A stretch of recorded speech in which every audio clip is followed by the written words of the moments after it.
Hey fans and subscribers, this is your host Joe on the Gaming for Insight channel with another video of Quick Chat. The topic, the April 2nd Nintendo Direct, sharing details on the Switch 2, including a release date. Joining me is first-time guest Satiric. Satiric, welcome to Quick Chat.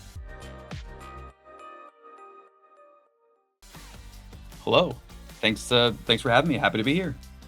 This Nintendo Direct, I mean, it broke the internet. It literally broke the internet. The stream actually for the US was delayed, or there was a latency issue and it needed to catch up. But I was calling it that the internet would break. We got some exciting details about the Switch 2 and also what we can expect from Nintendo moving forward. We understand there's going to be a pre-order window April 9th of 2025, and we have a release date for the Nintendo Switch 2 on June 5th of 2025. And Nintendo already has its site available to sign up with your Nintendo account to get more details for the pre-order. And then also sites like Best Buy and GameStop also have an area where you can sign up for notification. But first impressions wise, Satiric, what did you think of the Nintendo Switch or the Nintendo Direct today for April 2nd? I was expecting great things. I was not expecting so many great things. I was not expecting... So I have a close friend who makes a lot of predictions, and they predicted a couple of these things. Bloodborne 2, kind of? What? I didn't see that coming from Nintendo, but they predicted it. I was saying, what is this when it was playing? Absolutely. I'm so stoked for that. Of course, the new Donkey Kong game, the Mario Kart World, where it's like kind of an open world Mario Kart, like Forza Horizons and such. There's so many awesome games coming out. Oh, and Kirby Air Ride. You can't forget Kirby Air Ride. That is a longtime GameCube classic that's been kind of just under the radar for the last, what has it been, 15 years? Yeah, they saved that for the end, right when you thought the show was going to end. Absolutely. Well, yeah, so let's talk about the Switch 2 details. We have quite a few to unpack. We have a 7.9-inch display, which is bigger, 1080p resolution, 120 frames, support for games, so including 120 hertz, that's the understood. An LCD display, and instead of an OLED, but we have HDR support, so that dynamic range of colors, that's going to look beautiful. We have the magnetic Joy-Cons that attach, details on the dock, including 4K support, and a fan, a controller with back programmable buttons. There's a lot to unpack. What really stood out to you the most about the Nintendo Switch 2 specs? I was not expecting 120 hertz, and they didn't say this on the Direct, but it does show on the Japanese website, if you translate it, that they have HDR10 and VRR support for this as well, which is fantastic. I'm so excited for that. I was not expecting that. We knew it wasn't going to be an OLED screen, but it looks like it's going to be a very, very nice LCD screen. So I'm hyped to see that almost 8-inch screen in person. And then the C button, we finally figured out what that's for. Yeah, let's dive into the C button a little bit and the chat.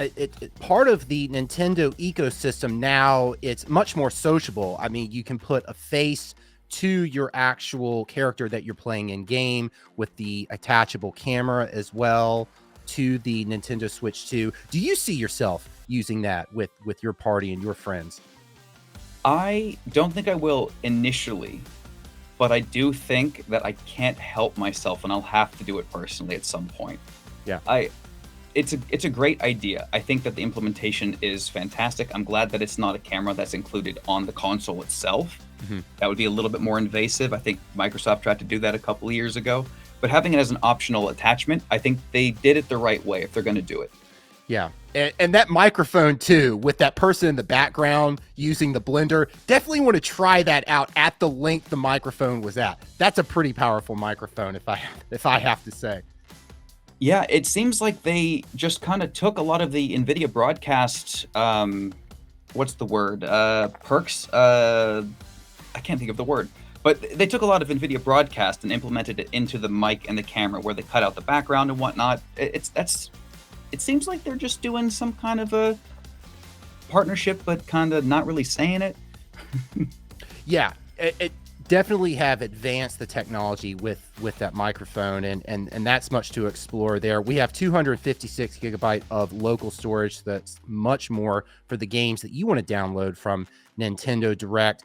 There are Switch games that are going to be compatible with the Switch 2, and that includes physical and digital Switch games. We have a controller with the CL and CR buttons, the back programmable buttons as well. Do you see yourself using those buttons do you see any use cases for that?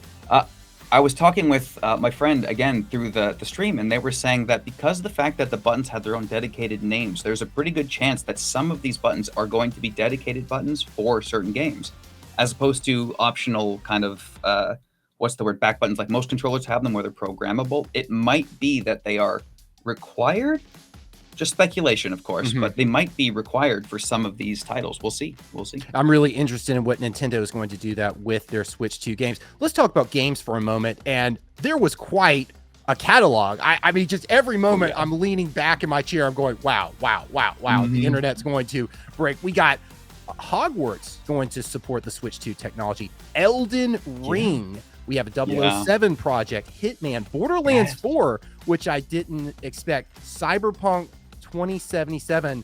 We have a city to burn on the Switch 2 here. Star Wars Outlaws, also of all the games, I thought. And then the duskbloods. Let's just let that sink in for a moment. A From Software title exclusive to Switch 2. Your thoughts? My buddy predicted it last night that something like that was going to happen. I thought maybe, but probably not. That's so. The fact that it was a Switch 2 exclusive, I'm wondering what that means specifically. Is it going to be like a year before it comes on to PC and whatnot? Is it going to just be on the Switch 2 and not on the Switch 1? Like, what do they mean by Switch 2 exclusive? We'll find out, I'm sure. But I'm so hyped for that, for all of these games. And then, of course, the new Donkey Kong Bonanza game. Like, you can't forget that. We haven't had a 3D Donkey Kong game in, since DK64? That looks so much fun. Yeah. Destructible environments, too. It looks like it was maybe done by the team that did Mario Wonder, but also maybe someone else that took inspiration from Mario Wonder. Not Mario Wonder, Odyssey. Sorry. Okay. Yeah. Amazing catalog. What are you most excited to play? Is it the Donkey Kong game, or is it Duskbloods, or is it just hard to say at this point? It's really hard to say. I made a reference on Blue Sky saying that Nintendo just stole $1,000 from me. I think I'm going to be getting almost everything on there. I already signed up for the pre-order, whatever, through the Nintendo app, where you can basically show your interest in this whole thing. And I sign up for the $500 version of it that comes with the Mario Kart World. So I'm definitely going to be playing a lot of Mario Kart World. I was surprised there wasn't a Smash announcement or teaser or anything. I would have expected the Mario Kart and the Smash. That just seems with each device from Nintendo. Let's touch briefly on emulation with Nintendo Online, because we did see that GameCube games are now going to be available as part of the Nintendo Online subscription, and they are likely using, the understanding is, an emulator behind the scenes to make this happen. And then there's a social function with that, using C, so you can play your favorite Nintendo Cube games socially now through Nintendo services. Thoughts on that? I think that's so cool. When I really got into Nintendo as a young person, like, early teens and whatnot, it was GameCube that really kind of was the social console for me. So being able to revisit those titles, coming back to GameCube games and being able to play them not just socially again and, probably upscale to some degree, but to play them socially and even online. So people that have moved away and whatnot, you can then reconnect with these people to play the games that you played, or that at least we played when we were kids. I'm so looking forward to that. Yeah, me too, very much. Satiric, thanks so much for joining Quick Chat. Make sure to like and subscribe for more Quick Chat content. Satiric, take care.